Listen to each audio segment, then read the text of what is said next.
1월 11일 저희들에게 주시는 하나님 말씀 시편 37편 말씀입니다. 악을 행하는 자들 때문에 불평하지 말며 불의를 행하는 자들을 시기하지 말지어다. 그들은 풀과 같이 속히 배임을 당할 것이며 푸른 채소같이 쇠잔할 것이미로다. 여호와를 의뢰하고 선을 행하라. 땅에 머무는 동안 그의 성실을 먹을 거리로 삼을지어다. 또 여호와를 기뻐하라. 그가 내 마음의 소원을 내게 이루어 주시리로다. 내 길을 여호와께 맡기라. 그를 의지하면 그가 이루시고 내 의를 빛같이 나타내시며 내 공의를 정오의 빛같이 하시리로다. 여호와 앞에 잠잠하고 참고 기다리라. 자기 길이 형통하며 악한 꾀를 이루는 자 때문에 불평하지 말지어다. 분을 그치고 노를 버리며 불평하지 말라. 오히려 악을 만들 뿐이라. 진실로 악을 행하는 자들은 끊어질 것이나 여호와를 소망하는 자들은 땅을 차지하리로다. 잠시 후에는 악인이 없어지리니 네가 그곳을 자세히 살필지라도 없으리로다. 그러나 온유한 자들은 땅을 차지하며 풍성한 화평으로 즐거워하리로다. 악인이 의인치기를 꾀하고 그를 향하여 그의 일을 가는도다. 그러나 주께서 그를 비웃으시리니 그의 날이 다가오심을 보심이로다. 악인이 칼을 빼고 활을 당겨 가난하고 궁핍한 자를 엎드러뜨리며 행위가 정직한 자를 죽이고자 하나 그들의 칼은 오히려 그들의 양심을 찌르고 그들의 활은 부러지리로다. 의인의 적은 소유가 악인의 풍부함보다 낫도다. 악인이 팔은 부러지나 의인은 여호와께서 붙드시는도다. 여호와께서 온전한 자의 날을 아시나니 그들의 기업은 영원하리로다. 그들은 환난 때에 부끄러움을 당하지 아니하며 기근의 날에도 풍족할 것이나 악인들은 멸망하고 여호와의 원수들은 어린 양의 기름같이 타서 연기가 되어 없어지리로다. 악인은 꾸고 갚지 아니하나 의인은 은혜를 베풀고 주는도다. 주의 복을 받은 자들은 땅을 차지하고 주의 저주를 받은 자들은 끊어지리로다. 여호와께서 사람의 걸음을 정하시고 그의 길을 기뻐하시나니 그는 넘어지나 아주 엎드러지지 아니함은 여호와께서 그의 손으로 붙드심이로다. 내가 어려서부터 늙기까지 의인이 버림을 당하거나 그의 자손이 걸식함을 보지 못하였도다. 그는 종일토록 은혜를 베풀고 구워주니 그의 자손이 복을 받는도다.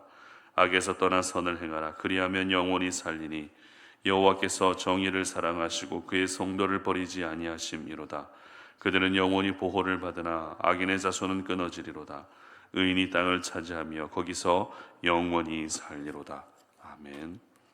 형통해 보여도 형통한 것이 아니다 라는 제목으로 오늘 아침 말씀 전합니다. 여러분, 웃는 게 아니다 라는 말을 들어보셨을 겁니다. 표정으로는 웃고 있지만 생각이 너무 복잡해서 그렇게 고민되는 일이 많게 되면 웃는 게 아니다 라는 말을 사용하게 되죠. 한 예로 가게를 운영하는 사람이 장사가 잘 돼서 웃을 일이 아무리 많이 있다 할지라도 웃는 게 아닐 수 있습니다. 연일 치솟는 물가나 아니면 매달 고정적으로 나가는 인건비, 난방비 이런 부분들을 생각하게 되면 아무리 장사가 잘 돼도 웃고 있어도 웃는 게 아닐 수 있다라는 것입니다. 오늘 제목이 형통해 보여도 형통한 것이 아니다라는 것인데요. 이 말은 웃는 게 아니다라는 말과 얼추 비슷한 의미의 표현이라 할 수 있습니다. 왜냐하면 눈으로 보기에는 세상 속에서 잘 나가는 것처럼 보인다 할지라도 그 형통함은 영원한 형통함이 아닐 수 있기 때문입니다. 특히 피해를 주고 악을 행하는 사람들이 누리고 있는 형통함은 절대 영원한 형통함이 될 수 없습니다. 오늘 본문 말씀이 저희들에게 이 부분을 잘 가르쳐 주고 있습니다. 시편 37편의 저자는 다윗이죠. 특별히 이 시를 쓸 때에 다윗의 나이가 노년기에 접어들었다라는 것을 우리는 주목할 필요가 있는데요. 노년기에 쓴 시라는 것은 인생의 오랜 시간을 지금까지 살아오면서 다윗의 수많은 경험들이 묻어있는 그런 엑기스와 같은 말씀이기 때문에 노년기에 쓴 시편이다라는 부분을 주목할 필요가 있습니다. 다윗은 시편 37편을 시작하면서 1절에서 이렇게 기록하고 있습니다. 악을 행하는 자들 때문에 불평하지 말며 불의를 행하는 자들을 시기하지 말지어다. 아멘. 다윗은 가장 먼저 악을 행하는 자들 때문에 불평하지 말라는 이야기로 시편을 시작합니다. 여기서 불평하지 말라는 것은 악을 행하는 사람들이 세상 속에서 잘 나가고 형통한 것을 보면서 그것에 대해서 불평한 마음을 갖지 말라는 것입니다. 7절과 8절 말씀에서도 역시 같은 의미의 말씀이 반복되고 있는데, 여호와 앞에 잠잠하고 참고 기다리라. 자기 길이 형통하며 악한 꾀를 이루는 자 때문에 불평하지 말지어다. 분을 그치고 노를 버리며 불평하지 말라. 오히려 악을 만들 뿐이라. 아멘.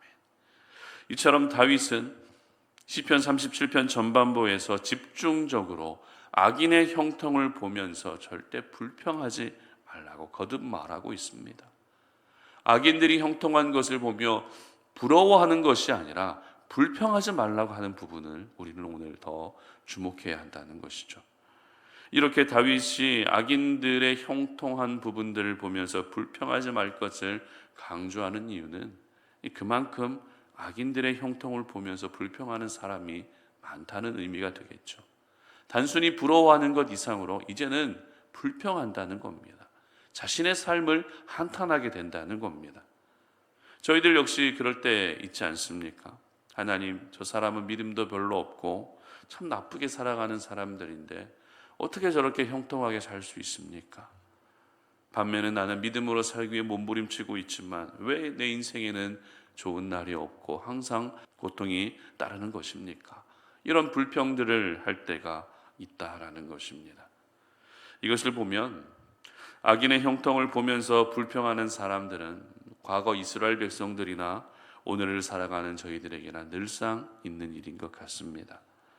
그러나 악인의 형통을 보며 불평하지 말아야 될 이유가 있습니다. 왜입니까? 바로 악인의 형통은 영원한 형통이 아니기 때문입니다. 그래서 2절 말씀에서 이렇게 기록하고 있죠. 그들은 풀과 같이 속히 배임을 당할 것이며 푸른 채소같이 쇠잔할 것이미로다. 아멘. 무슨 말입니까? 악인의 형통은 곧 마르고 곧 시들어버리는 풀과 같기 때문입니다. 악인의 형통은 영원할 것처럼 보인다 할지라도 영원한 것이 아니라 잠깐이기 때문입니다. 연예인들 중에서도 잠깐 인기를 누렸다가 금방 잊혀지는 사람이 있습니다. 흔히 반짝 스타라고 이야기를 합니다. 영화나 드라마나 아니면 어떤 유행어를 가지고 짧은 시간 동안에 대중들에게 엄청난 임팩트를 주기는 하지만 그 임팩트가 계속 되지 못하고 식어버릴 때 반짝 스타라고 이야기합니다. 마찬가지입니다. 악인들의 형통도 반짝 형통입니다. 절대 오래 갈 수 없는, 영원할 수 없는 그런 짧은 형통이라는 것입니다. 그렇기 때문에 다윗은 악인들의 형통을 보면서 절대 불평하지 말라라고 이렇게 교훈하고 있는 것이죠. 특별히 다윗은 악인들의 반짝 형통과 대조되는 표현을 오늘 본문에서 반복적으로 기록하고 있는데요. 한번 찾아보도록 하겠습니다. 9절입니다. 실로 악을 행하는 자들은 끊어질 것이나 여호와를 소망하는 자들은 땅을 차지하리로다. 아멘. 그리고 11절도 보시기 바랍니다. 그러나 온유한 자들은 땅을 차지하며 풍성한 화평으로 즐거워하리로다. 22절입니다. 주의 복을 받은 자들은 땅을 차지하고 주의 저주를 받은 자들은 끊어지리로다. 아멘.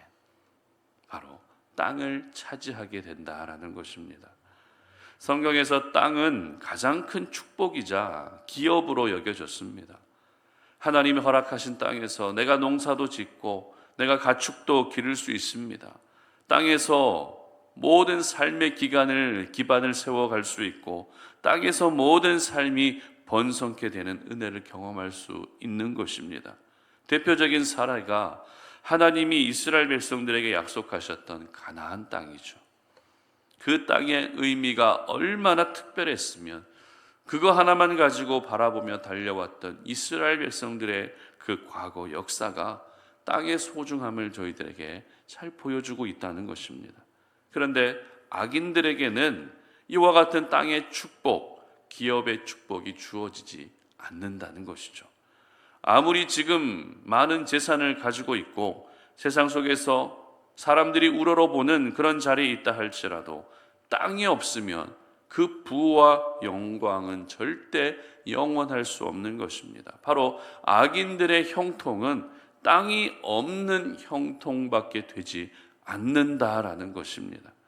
그러나 악인들의 형통을 바라보면서도 우리가 끝까지 불평하지 않고 하나님을 바라보며 사는 사람들에게는 악인들의 형통과 비교할 수 없는 땅의 축복을 허락해 준다는 것이 다윗이 인생을 살아오면서 깨달았던 영적 진리였습니다. 그렇습니다. 악인들의 형통은 형통이 아닙니다. 그것이 내 눈에는 형통해 보인다 할지라도 절대 형통한 것이 아닙니다. 잠깐 빛나다가 사라지는 반짝 스타와 같은 그런 형통밖에 되지 않는 것입니다. 그러므로 오늘 우리가 이 말씀을 나누면서 저희들이 기억해야 할 것은 지금 내 눈앞에 보이는 것으로 모든 것들을 판단하면 안 되는 것이죠. 우리 삶은 끝날 때까지 끝난 것이 아닙니다. 이 땅에서의 삶은 우리가 천국 가는 그 순간까지 계속된다는 사실을 잊지 않으셨으면 좋겠습니다.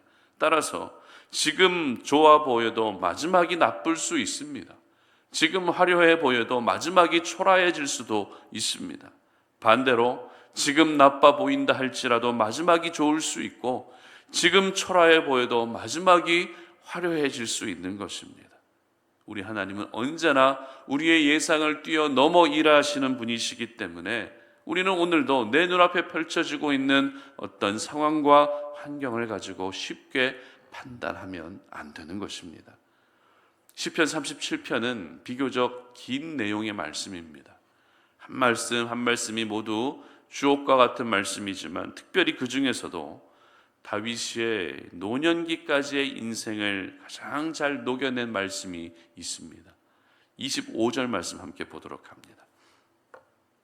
내가 어려서부터 늙기까지 의인이 버림을 당하거나 그의 자손이 걸식함을 보지 못하였도다. 아멘.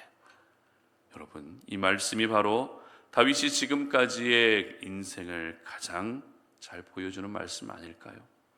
이 말씀이 바로 다윗이 경험한 인생을 한 문장으로 요약한 말씀 아닐까요? 하나님은 의인의 인생을 절대 모른 척하지 않으십니다. 하나님은 의인을 절대 버리지도 않으시고 그의 자녀들이 먹을 것이 없어서 비참한 인생을 살게 내버려 두지도 않으십니다. 그리고 결국에는 의인에게 주어지는 축복이 있다라고 말씀하시는데요. 29절 말씀입니다. 의인이 땅을 차지하며 거기서 영원히 살리로다. 아멘. 나는 지금 형통하지 않아도 그런 가운데에서도 변함없이 하나님을 의지하고 바라보는 이들은 끝내는 땅의 축복을 경험하게 된다는 것입니다. 그리고 그 땅의 축복은 반짝 스타와 같은 그런 축복이 아닌 영원한 스타와 같은 그런 축복으로 임하게 되는 것입니다. 그렇습니다. 저와 여러분에게는 땅의 축복이 예비되어 있습니다. 과거 이스라엘 백성들에게는 그 땅이 물리적인 땅을 의미하는 것이지만 오늘을 살아가는 우리 모두에게는 영적인 땅, 바로 하나님의 나라가 우리 모두에게 약속되어 있는 것입니다. 그러므로 여러분 주변에 악인들의 형통을 보면서 부러워하지도 마시고 불평하지도 마시기를 바랍니다. 하나님, 왜 저 사람은 저렇게 잘 되는데 나는 이렇습니까? 라고 하는 불신앙적 자세도 갖지 않으셨으면 좋겠습니다. 그들의 형통은 진짜 형통이 아닙니다. 그들의 웃음은 진정한 웃음이 아닙니다. 진짜 형통은 오늘도 하나님을 의지하고 하나님을 바라보는 사람에게 주어지는 것입니다. 진정한 웃음도 역시 하나님을 의지하는 사람들에게 주어지게 되는 것입니다. 바라기는 우리 송탄오륜의 모든 가족들이 바로 하나님이 찾으시는 그 의인이 되셔서 하나님이 약속하신 땅의 축복을 받아 누리시는 그런 귀한 은혜가 있으시기를 주님의 이름으로 축복합니다. 함께 기도하겠습니다. 살아계신 하나님 감사합니다. 오늘도 우리가 이 아침에 주님 앞에 나와 기도하며 이 하루를 시작합니다. 우리가 오늘 이 말씀을 통해서 우리에게 주셨던 그 생명의 말씀을 우리의 마음에 깊이 새기우니 하나님, 우리가 악인들의 형통을 보면서 그들을 향해 부러워하는 것도 되지 않게 하시고 불평하지도 않도록 도와주시기를 원합니다. 우리는 영원한 형통이 약속되어 있고 영원한 웃음이 약속되어 있는 그런 주님이 사랑하시는 한 사람의 의인인 줄로 믿사오니 우리 사랑하는 송타 노래는 모든 지체들이 끝내는 땅을 기업으로 받을 수 있는, 땅을 차지할 수 있는 그런 귀한 축복이 우리에게 임할 수 있도록 도와주시옵소서. 의인들의 인생을 날마다 살펴주시고 의인들의 자녀들이 굶어 걸식함을 보지 못하는 그런 은혜까지도 허락하여 주시기를 원합니다. 끝까지 믿음을 지킨 주의 백성들에게 땅을 차지하는 놀라운 은혜가 임할 수 있도록 도와주시옵소서. 감사드리며 예수님의 이름으로 기도드립니다. 아멘.